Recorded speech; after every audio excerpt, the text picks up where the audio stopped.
English میں 5 حروف ایسے ہیں، لیٹرز ایسے ہیں، کریکٹرز ایسے ہیں جنہیں ہم واولز کہتے ہیں. وہ کون کون سا ہے؟ اے، ای، آئی، او، یو. یہ 5 کریکٹرز ہیں جنہیں آپ یاد رکھیں گے کہ یہ واولز ہیں. ٹوٹل تھے 26 کریکٹرز، اس میں سے 5 جو ہیں وہ واولز کے ہیں. وہ 19 کے قریب جو باقی الفابیٹس ہیں ان کو ہم کہتے ہیں کانسوننٹس. ٹھیک ہے، واولز کے علاوہ باقی حروف اردو کی طرح آپ کو الف، بے، پے، جیم، دال وغیرہ کی آواز دیتے ہیں، اور انگلش میں انہیں کانسوننٹس کہلاتے ہیں. اب ان کی تعداد 19 ہے. واولز تھے 5، کانسوننٹس تھے 19، تو ٹوٹل کتنے ہو گئے؟ یہ ہو گئے جی 24. تو 2 کہاں گئے؟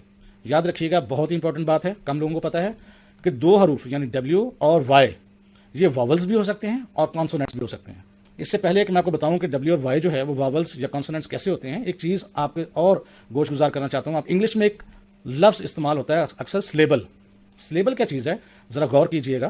کسی لفظ کو ادا کرنے کے لیے جب ہم اپنی زبان کو حرکت دیتے ہیں اور ہماری زبان ایک جگہ سے دوسری جگہ موو کر جائے تو ہم کہتے ہیں یہ ہمارا سلیبل ہے. میں آپ کو مثال سے سمجھاتا ہوں.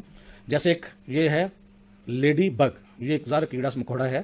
لے، جب آپ لے کہیں گے آپ کی زبان کی جو نوک ہے وہ اوپر والے دانتوں کے قریب ہوگی، لے. اور جب ڈے کہیں گے، لے ڈ، آپ کی زبان جب تک نیچے نہیں آئے گی آپ یہ پروناؤنس نہیں کر پائیں گے. اور تیسرا لیڈی بگ، جب تک آپ کی زبان اوپر والے دانتوں کے پاس نہیں ہوگی اور آپ کے دونوں ہونٹ آپس میں ملیں گے نہیں، تب تک یہ لفظ ادا نہیں کر پائیں گے آپ. لے ڈی بگ، آپ ادا کر کے دیکھیں، لے ڈی بگ. تو یہ 3 حرکتوں کے ساتھ یہ لفظ ادا ہوا ہے، تو ہم کہیں گے اس کے 3 سلیبل ہیں. اسی طرح ایک پھل ہے کیلا، یعنی اس کو انگلش میں کہتے ہیں بنانا. بنانا کا لفظ ادا کرنے کے لیے بھی آپ کی زبان کو آپ کو 3 دفعہ حرکت دینی پڑے گی. اگر آپ آہستہ آہستہ کریں بنانا تو آپ کی جو زبان ہے وہ 3 دفعہ حرکت کرے گی. ٹھیک ہے، تو ہم کہیں گے اس کے 3 سلیبل ہیں. اسی طرح واٹر میلن، واٹر میلن کہتے ہیں ہم تربوز کو. اس کی ادائیگی کے لیے واٹر میلن 4 دفعہ آپ کی زبان حرکت کرتی ہے، تو ہم کہتے ہیں یہ 4 سلیبل والا لفظ ہے. اسی طرح ایگزامینیشن، اس طرح کے لفظ ہیں بے شمار جن میں آپ کو 1 سے زائد سلیبل یوز کرنے پڑتے ہیں.